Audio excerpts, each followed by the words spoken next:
សូមលំអរកាយគោរពនិងជម្រាបសួរទូរទស្សនិកជនជាទីមេត្រីនៅប្រលប់ថ្ងៃអង្គារទី2ខែមីនាឆ្នាំ2021នេះខ្ញុំបាទវ៉ាន់សារាយរួមជាមួយនឹងក្រុមការងារផ្សាយផ្ទាល់របស់ទូរទស្សន៍ Fresh News ទូរទស្សន៍ព័ត៌មាននៅក្នុងប្រទេសកម្ពុជាកំពុងធ្វើការផ្សាយផ្ទាល់ចេញពីអាកាសយានដ្ឋានអន្តរជាតិភ្នំពេញទូរទស្សនិកជនដោយព័ត៌មានដែលបានផ្សព្វផ្សាយជាបន្តរួចមកហើយថានៅប្រលប់ថ្ងៃនេះគឺថាកម្ពុជារបស់យើងនឹងទទួលបានវ៉ាក់សាំងប្រមាណជា 324000 ដូសតាមរយៈយន្តការរបស់កូវ៉ាក់មជ្ឈមណ្ឌលកូវ៉ាក់ដែលជាយន្តការមួយស្ថិតនៅក្រោមស្ថាប័នរបស់អង្គការសុខភាពពិភពលោកហ្នឹងបកគលមកដល់ប្រទេសកម្ពុជារបស់យើងដែលនេះគឺជាការផ្ដល់នៅវ៉ាក់សាំងបន្ថែមទៀតពីលើវ៉ាក់សាំងដែលយើងធ្លាប់ទទួលតាមរយៈជំនួយរបស់រដ្ឋាភិបាលចិនដើម្បីយកមកចាក់ជូនប្រជាពលរដ្ឋរបស់កម្ពុជារបស់យើងនោះហើយទូទាំងជនតាមការគ្រោងទុកម៉ោងប្រមាណជា7និង7:78ទូទាំងជនគឺថាវ៉ាក់សាំងអាចនឹងដឹកមកដល់អាកាសយានដ្ឋានអន្តរជាតិភ្នំពេញរបស់យើងហើយតែនៅពេលនេះគឺថាมันនឹងមានបទសម្ភាសន៍មួយចំនួនរវាងលោកជំទាវ អវ៉ាន់ឌិនដែលជារដ្ឋលេខាធិការនិងជាអ្នកនាំពាក្យរបស់ក្រសួងសុខាភិបាលក៏ដូចជាលោកស្រីលីអៃឡែនដែលជាតំណាងមកពីខាងអង្គការសុខភាពពិភពលោកប្រចាំនៅកម្ពុជាហើយក៏ដូចជាខាងតំណាងរបស់អង្គការ UNICEF ផងដែរដូច្នេះខ្ញុំសូមគោរពអញ្ជើញទូរទស្សនិកជនទៅតាមដានទេសនានៅបទសម្ភាសន៍នេះបន្តិចបាទសូមគោរពអញ្ជើញ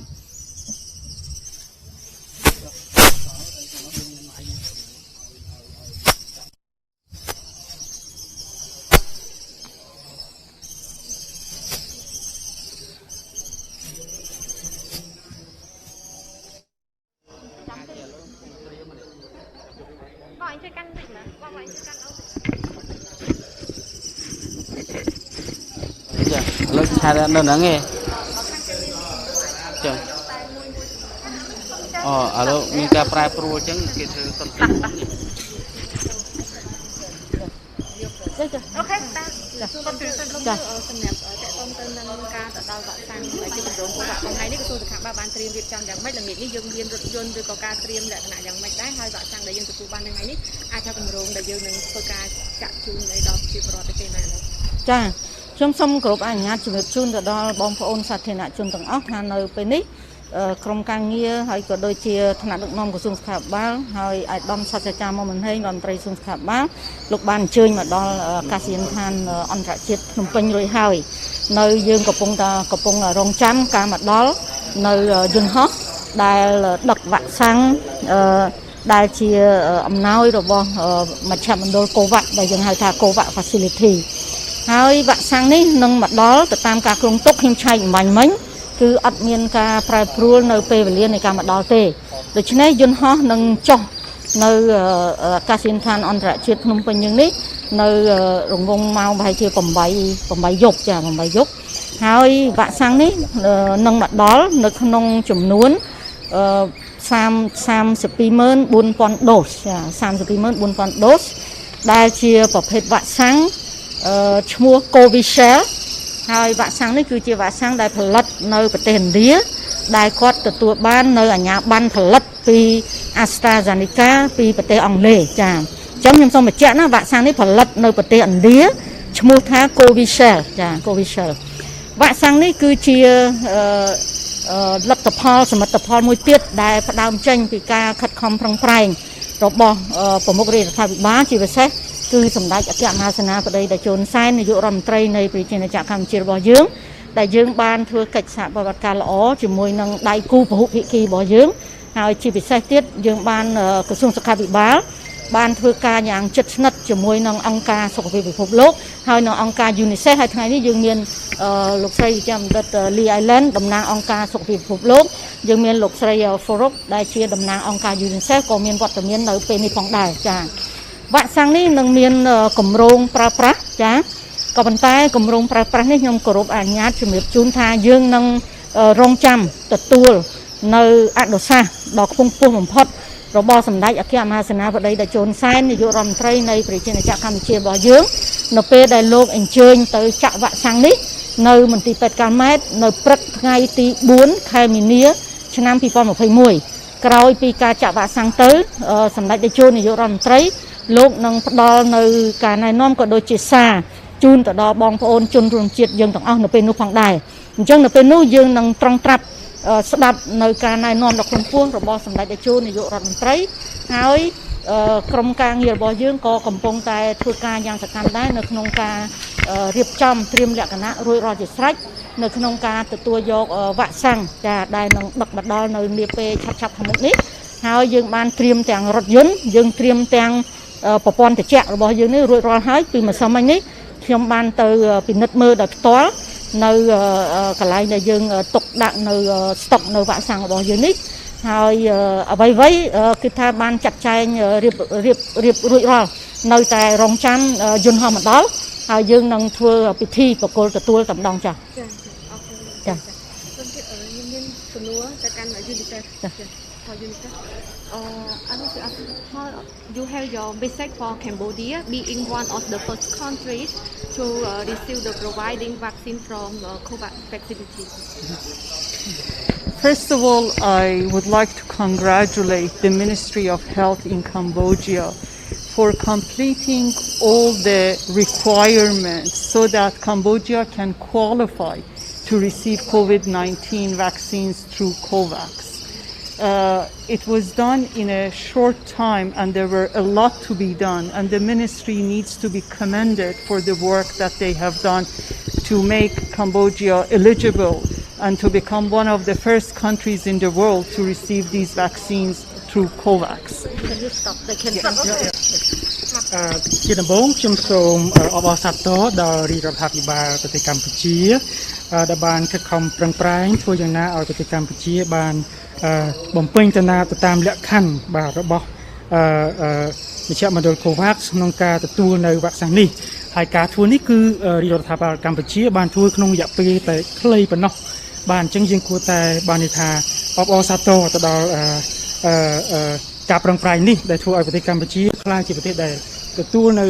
មានលក្ខខណ្ឌគ្រប់គ្រាន់ហើយជាប្រទេសមួយដែលក្នុងចំណោមប្រទេសទី1ដែលទទួលបានវ៉ាក់សាំងពីមជ្ឈមណ្ឌល COVAX នេះ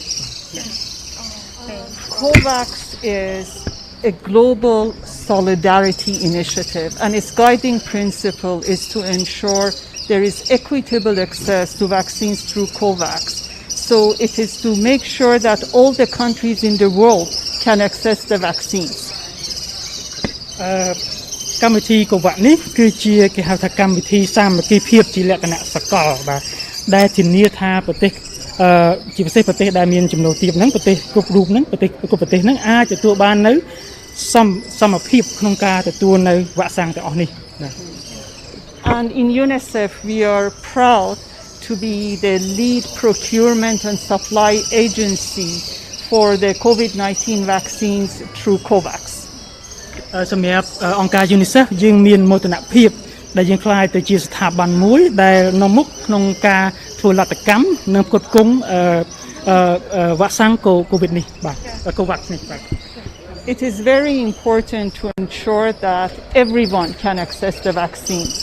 Those who need it should get it, and along with the vaccines to ensure that everyone has the right timely information about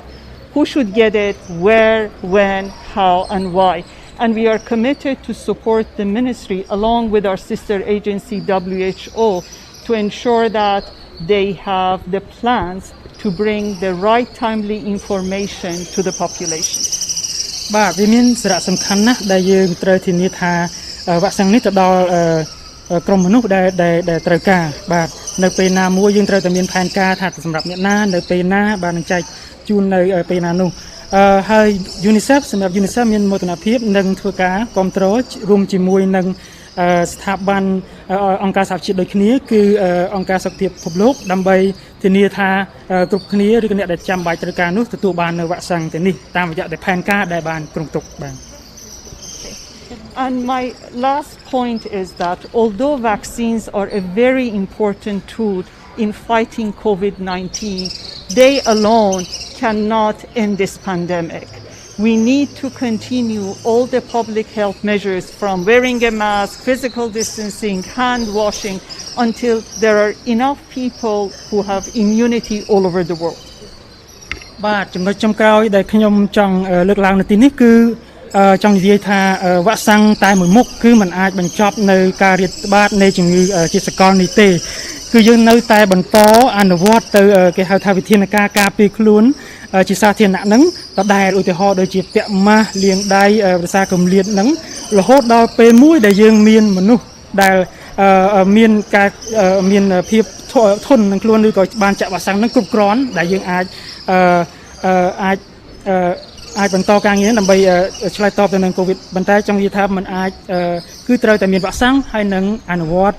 ការស្កាត់កិច្ចការពីខ្លួនសាធារណៈ Thank you so much for your work. So I have one suggestion for the WHO. Even if Cambodia is the one fortunate country to carry the availability of vaccine, so what do you want to remind the public in terms of its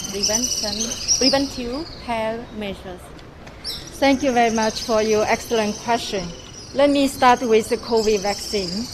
First of all, WHO is also very pleased to be here today for this historical event because Cambodia is now one of the first countries among the WHO Western Pacific region to receive the COVID vaccine through the COVAX facility.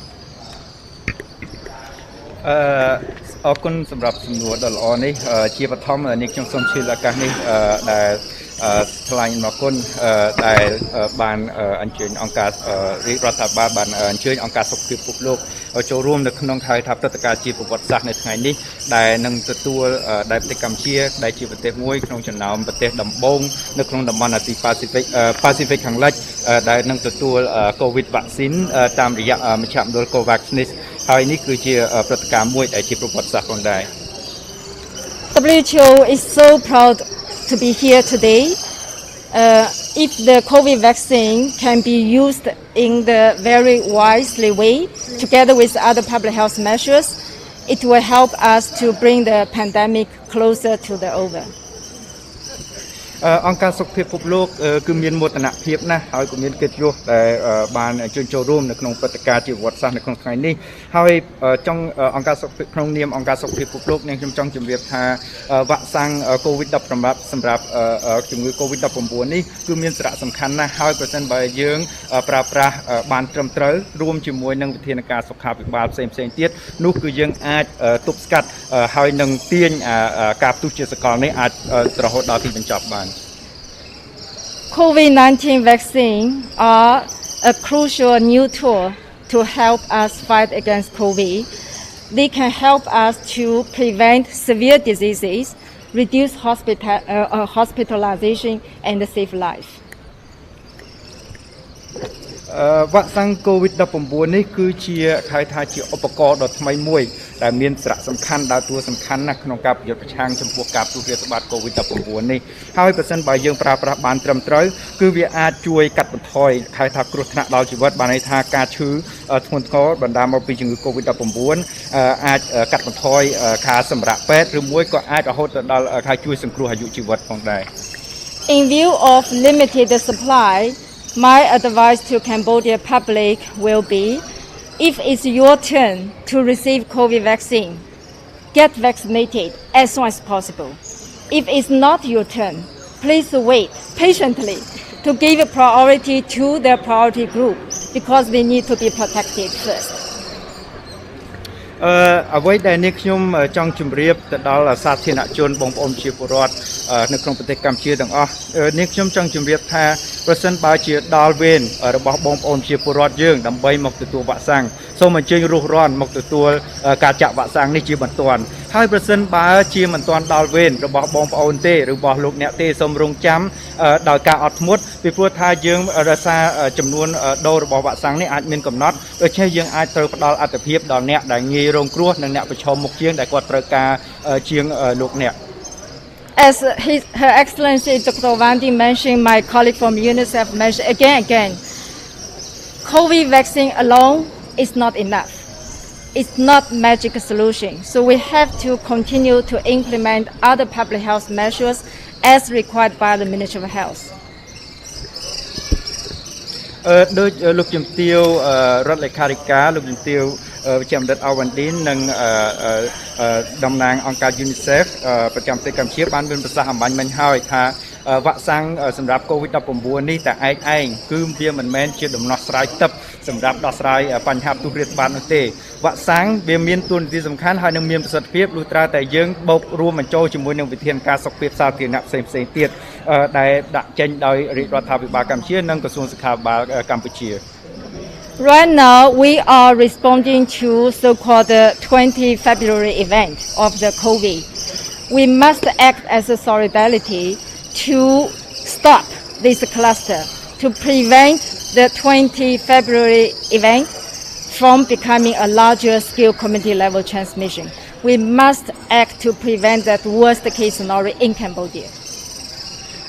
ដូចជា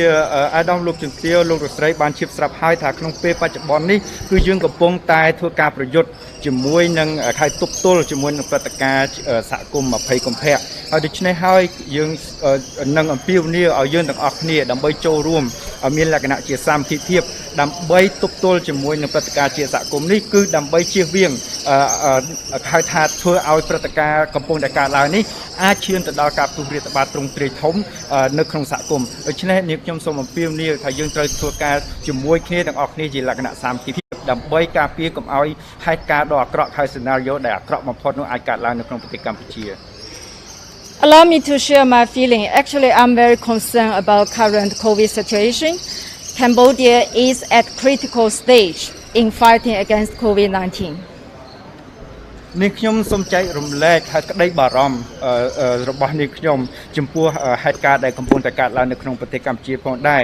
ក្តីបារម្ភរបស់នាងខ្ញុំនេះគឺយើងឃើញថាប្រទេសកម្ពុជាគឺកំពុងតែស្ថិតនៅក្នុងដំណាក់កាលដ៏សំខាន់មួយដែលយើងត្រូវតែចូលរួមទាំងអស់គ្នានេះជាដំណាក់កាលដែលយើងត្រូវតែធ្វើការចូលរួមទាំងអស់គ្នា So collective safety in Cambodia is based on individual action together. So I would like to urge all the Cambodian public to please comply all the public health measures that are required by Ministry of Health in terms of isolation, quarantine, implementation of non-pharmaceutical intervention. If you are asking to stay home, please stay home because virus, invisible. You bring virus to the relative, to the home, to the elderly. Once elderly get sick, they may die from the COVID. We want to prevent that. នេះខ្ញុំសូមជម្រាបផងដែរថាសុវត្ថិភាពរបស់យើងទាំងអស់គ្នាគឺពឹងផ្អែកទៅលើហៅថាអកប្បកិរិយានិងការចូលរួមរបស់បុគ្គលម្នាក់ៗដូច្នេះនេះខ្ញុំសូមជិះឱកាសនេះដើម្បីអំពាវនាវនិងសំណូមពរទៅដល់បងប្អូនប្រជាពលរដ្ឋសាធារណជនទាំងអស់ដើម្បីចូលរួមនៅក្នុងការអនុវត្តនៅវិធានការសុខាភិបាលដែលដាក់ចេញដោយក្រសួងសុខាភិបាលដែលក្នុងនោះគឺរួមមានហៅថាការដាក់ដាច់ដោយឡែកនៅអ្នកជំងឺវិជ្ជមានការធ្វើចាក់តាលេសាឲ្យបានពេញលេញត្រឹមត្រូវការអនុវត្តនៅវិធានការសាធារណៈសុខភាពសាធារណៈដែលមិនមែនឱសថផ្សេងទៀតដូចជាបើសិនជាបងប្អូនត្រូវសម្រាកនៅផ្ទះសូមសម្រាកនៅផ្ទះពីព្រោះថាការដែលបងប្អូនចេញចរាចរទៅខាងក្រៅអាចនាំយកមេរោគដែលយើងមិនអាចមើលឃើញមេរោគនោះដោយភ្នែកទទេបានទេអាចចម្លងទៅអ្នកដទៃគ្រួសាររបស់បងប្អូនដែលនៅក្នុងផ្ទះជាពិសេសគឺអ្នកដែលមានអាយុចាស់ឬច្រើនដែលគាត់ងាយប្រឈមនឹងអាចឈឺរហូតដល់ធ្ងន់ធ្ងរឬក៏រហូតដល់បាត់បង់ជីវិត For example, if all the Cambodia can implement 3 do, 3 don't, it's not about a specific committee, about everyone to stick these measures. I'm very confident that we can contain the current outbreak, prevent larger scale community level transmission. That's our goal. Please, all the Cambodia act now as a solidarity because I'm worried that the virus is running very fast. We must be ahead of curve. So thank you for all the effort. ដូចជាអ្វីដែលរាជរដ្ឋាភិបាលកម្ពុជាឬក៏ដូចជាក្រសួងសុខាភិបាលបានដាក់ចេញនៅក្នុងវិធានការ3កុំហើយនិង3ការពារហើយនាងខ្ញុំក៏មិនចង់ថាសម្ដៅទៅលើសហគមន៍មួយណាទេដែលត្រូវចូលរួមព្រោះនេះជារឿងរបស់យើងទាំងអស់គ្នាដែលយើងត្រូវធ្វើសម្រាប់បងប្អូនប្រជាពលរដ្ឋទាំងអស់បុគ្គលនីមួយៗដែលត្រូវចូលរួមអនុវត្តបើសិនយើងអាចអនុវត្តនៅវិធានការដែលដាក់ចេញនេះបាននាងខ្ញុំមានភាពជឿជាក់មុតមមថាយើងអាចទប់ស្កាត់ការផ្ទុះរាតត្បាតនេះឲ្យមកនៅភាពធម្មតាវិញហើយយើងអាចការពារមិនឲ្យមានការផ្ទុះទ្រង់ទ្រាយធំនៅក្នុងសហគមន៍ដូច្នេះហើយគឺយើងត្រូវចូលរួមដោយមានហៅថាភាពសាមគ្គីភាពទាំងអស់គ្នាដើម្បីជៀសវាងនៅការហៅថាការឈានទៅដល់ការផ្ទុះរាតត្បាតនៅក្នុងសហគមន៍របស់យើង So finally, congratulations to Ministry of Health again. to have this COVID vaccine. It gives us additional hope together to end this pandemic. Thank you. ហើយជាចុងក្រោយនេះគឺនាងខ្ញុំសូមអបអរសាទរនិងសូមថ្លែងអំណរគុណដល់ក្រសួងសុខាភិបាលរាជរដ្ឋាភិបាលកម្ពុជាដែលបានយល់ព្រមទទួលនៅវ៉ាក់សាំងតាមរយៈមជ្ឈមណ្ឌលកូវ៉ាក់នេះហើយសម្រាប់នេះអ្វីដែលឧបករណ៍យើងកើតថ្មីនេះគឺយើងអាចសង្ឃឹមថាយើងនឹងអាចឈានទៅដល់ខៅថាបញ្ចប់ការផ្ទុះរាតត្បាតនេះនៅក្នុងប្រទេសរបស់យើងគុណចា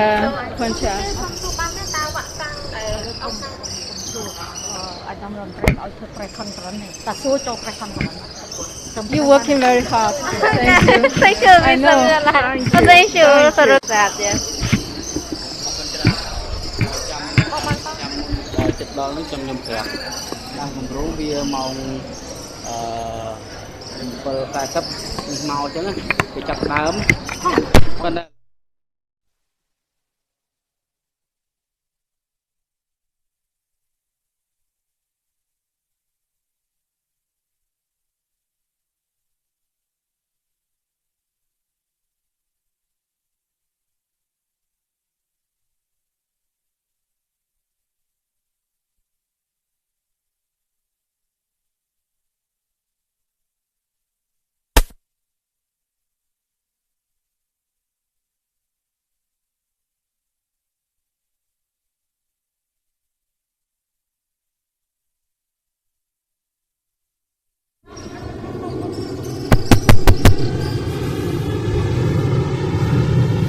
បាទទូរទស្សនិកជនជាទីមេត្រីអំបញ្ញមិញនេះគឺថាទូរទស្សនិកជនទៅនឹងបានតាមដានទស្សនានៅបទសម្ភាសន៍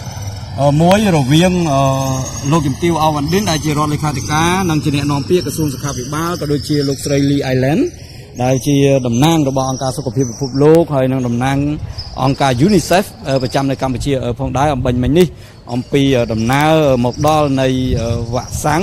Astra Zeneca ដែលផលិតនៅប្រទេសឥណ្ឌាតែជាការអនុញ្ញាតដោយក្រុមហ៊ុន Astra Zeneca ពីប្រទេសអង់គ្លេសនោះទូរទស្សនិកជនហើយតាមការគ្រោងទុកវ៉ាក់សាំងប្រមាណជា 324,000 ដូសដែលជាវ៉ាក់សាំងតាមរយៈយន្តការកូវ៉ាក់មជ្ឈមណ្ឌលកូវ៉ាក់ដែលជាមជ្ឈមណ្ឌលមួយផ្ដើមឡើងដោយប្រទេសជាសមាជិកនៃអង្គការសុខភាពពិភពលោកនិងអង្គការដៃគូជាច្រើនទៀតបង្កើតឡើងនៅអំឡុងខែមិថុនាឆ្នាំ2020កន្លងទៅហ្នឹងដែលជាយន្តការមួយដើម្បីធានាថាវ៉ាក់សាំងដែលផលិតបាននៅលើពិភពលោកហ្នឹងអាចជួយទៅដល់ប្រទេសដែលក្រីក្របាទប្រទេសក្រីក្រអញ្ចឹងមានន័យថាវ៉ាក់សាំងវាជាតំណែងមួយដែលយើងដឹងហើយមកដល់ពេលបច្ចុប្បន្ននេះមានតម្រូវការខ្ពស់ណាស់នៅលើពិភពលោកហើយប្រទេសអ្នកមានជាច្រើនកំពុងតែប្រជែងគ្នាក្នុងការទិញយកវ៉ាក់សាំងនេះអញ្ចឹងហើយទៅខាងអង្គការសុខភាពពិភពលោកនិងអង្គការដៃគូអភិវឌ្ឍអន្តរជាតិជាច្រើនទៀតហ្នឹងគេបានរួមគ្នាបង្កើតកូវ៉ានេះមួយឡើងហើយដើម្បីបង្កើតនៅយន្តការមួយរកជំនួយរកថវិកានានាដើម្បីទៅទិញយកវ៉ាក់សាំងពីក្រុមហ៊ុននានាដែលផលិតបានហ្នឹងយកមកគ្រប់គ្រងហើយត្រូវបែងចែកទៅដល់ប្រទេសក្រីក្រព្រោះថាប្រទេសក្រីក្រគ្នាมันមានលុយដើម្បីដើរទៅទិញនៅវ៉ាក់សាំងហ្នឹងយកមកចាក់ជូនប្រជាពលរដ្ឋនោះទេអញ្ចឹងតាមរយៈយន្តការកូវ៉ាក់នេះគឺថាត្រូវបង្កើតយន្តការមួយទៅរកទិញវ៉ាក់សាំងហ្នឹងហើយយកមកបែងចែកនិងចែកចាយទៅដល់ប្រទេសដែលកំពុងក្រីក្រហើយឃើញថាក្នុងរយៈពេលប្រហែលថ្ងៃមកនេះគឺថានៅសប្តាហ៍មុនប្រទេសកាណានៅតំបន់អាហ្វ្រិកគឺថាទទួលបានវ៉ាក់សាំងនេះហើយបន្ទាប់មកគឺថាមានកម្ពុជាយើងនៅប្រទេសក្រីក្រមួយចំនួនទៀតនៅតំបន់អាស៊ីប៉ាស៊ីហ្វិករបស់យើងនេះហើយកម្ពុជាយើងក៏ជាប្រទេសមួយក្នុងចំណោមប្រទេសដែលត្រូវទទួលវ៉ាក់សាំងនេះដំបូងគេផងដែរទូទាំងជនហើយអំបញ្ញមិញហ្នឹងគឺថាតាមរយៈបទសម្ភាសជាមួយក្រុមអ្នកព័ត៌មានយើងឃើញថាលោកជំទាវអវ៉ាន់ឌិនបានសម្ដែងនៅការស្វាគមន៍អំណរសាទររីករាយចំពោះប្រជាពលរដ្ឋកម្ពុជាយើងហើយក៏ដូចជាអរគុណទៅដល់ខាងអង្គការសុខភាពពិភពលោកអង្គការដៃគូពាក់ព័ន្ធតាមរយៈយន្តការកូវ៉ាដែលបានចាត់ចែងបញ្ជូននៅវ៉ាក់សាំងនេះមកដល់ប្រទេសកម្ពុជាយើងក្នុងល្បឿនមួយលឿនហើយក្នុងនោះខាង UNICEF ក៏គេបានរីករាយដែរដែលកម្ពុជាយើងហើយក្រុមកិច្ចសហការជាមួយរាជរដ្ឋាភិបាលកម្ពុជាយើងនឹងអាចបាននៅវ៉ាក់សាំងនេះមកចាក់ជូនប្រជាពលរដ្ឋកម្ពុជាយើងហើយដែលជាប្រទេសដែលទទួលបានវ៉ាក់សាំងនេះលឿនហើយស្ថិតក្នុងប្រទេសដែលដំបូងគេដែលទទួលបានវ៉ាក់សាំងនេះទៀតហើយជាមួយគ្នានេះខាងលោកស្រីលីអៃឡែន ដែលជាតំណាងអង្គការសុខភាពពិភពលោកក៏បានគូរំលេចត្រួសនៅអនុសាសន៍មួយចំនួនគឺថារាយរាប់រៀបរាប់ហើយអំពាវនាវទៅដល់ប្រជាពលរដ្ឋកម្ពុជាយើងថាបើទោះបីបានវ៉ាក់សាំងក៏ដោយចុះប៉ុន្តែវាមិនមែនជាវិធីសាស្ត្រមាសឬក៏វិធីសាស្ត្រចម្បងដែលយើងត្រូវទម្លាក់ចោលនៅវិធីសាស្ត្រក្នុងការការពារនៅកូវីដដទៃទៀតដូចជាវិធីសាស្ត្រដែលក្រសួងសុខាភិបាលបានអំពាវនាវហើយក៏ដូចជាប្រមុខនៃរាជរដ្ឋាភិបាលកម្ពុជាសម្ដេចនាយកហ៊ុនសែនបានដាក់ចេញដូចជា3កុំ3ការពារនោះទេគឺយើងមិនអាចទម្លាក់ចោលនៅវិធីសាស្ត្រក្នុងការការពារដទៃទៀតនោះឡើយព្រោះថាត្បិតមែនយើងមានវ៉ាក់សាំងវាអាចជួយការពារសុខភាពយើងកុំឲ្យមេរោគវាវាយប្រហារតែបើសិនជាយើងមិនប្រើ3ការពារ3កុំនឹងទេគឺយើងនៅតែងាយនឹងទទួលឆ្លងមេរោគនឹងដដែលហើយមេរោគវាចូលមកក្នុងខ្លួនប្រាណយើងដដែលគាត់ថាវាអាចនឹងមិនធ្ងន់ធ្ងរដូចពេលដែលយើងមិនទាន់មានវ៉ាក់សាំងអីជាដើមហ្នឹងអញ្ចឹងទេគឺថាលោកស្រី Lee Island នៅតែបន្តអំពាវនាវឲ្យប្រជាពលរដ្ឋយើងរក្សានៅវិធីសាស្ត្រក្នុងការការពារ3កុំ3ការពារនេះដដែលហើយនឹងវិធីសាស្ត្រផ្សេងទៀតដែលក្រសួងសុខាភិបាលបានដាក់ចេញលោកស្រី Lee Island នៅក្នុងបទសភាអំបញ្ញមិញនេះក៏បានសម្ដែងនៅការព្រួយបារម្ភផងដែរចំពោះព្រឹត្តិការណ៍សហគមន៍20កុម្ភៈដែលកំពុងតែវាយប្រហារនៅក្នុងប្រទេសកម្ពុជាយើងបច្ចុប្បន្នដែលជាស្ថានភាពមួយគួរឲ្យបារម្ភអញ្ចឹងទេលោកស្រីបានអំពាវនាវដល់អ្នកពាក់ព័ន្ធទាំងអស់ជាពិសេសគឺថាប្រជាពលរដ្ឋកម្ពុជាយើងតែម្ដងឲ្យចូលរួមក្នុងការថែរក្សានិងទប់ស្កាត់បង្ការនៃការរីករាលដាលនៃជំងឺ Covid-19 ជាពិសេសនោះថាបើមិនមានការចាំបាច់ទេសូមដាក់ខ្លួននៅក្នុងផ្ទះកុំចេញទៅទីសាធារណៈហើយអនុវត្តវិធានការទាំងឡាយវិធីសាស្ត្រទាំងឡាយដែលក្រសួងសុខាភិបាលបានដាក់ចេញដើម្បីការពារឥឡូវនេះទូរទស្សនិកជនដោយសារតែយើងមានកម្មវិធីផ្សាយផ្សេងទៀតនៅឯទីស្នាក់ការកណ្ដាលរបស់យើងដូច្នេះខ្ញុំសូមបិទបញ្ចប់នៅការផ្សាយផ្ទាល់នៅឯអាកាសយានដ្ឋានអន្តរជាតិភ្នំពេញបន្តិចសិនហើយតាមការគ្រោងទុកគឺថានៅវេលាម៉ោងប្រមាណជា8យប់នេះយន្តហោះដឹកវ៉ាក់សាំង Astra Zeneca មកពីប្រទេសឥណ្ឌាគឺថានឹងមកដល់អាកាសយានដ្ឋានអន្តរជាតិភ្នំពេញដូច្នេះខ្ញុំនឹងមានការផ្សាយផ្ទាល់ជូនទូរទស្សនិកជនជាបន្តទៀតបាទសូមអរគុណនិងសូមគោរពលា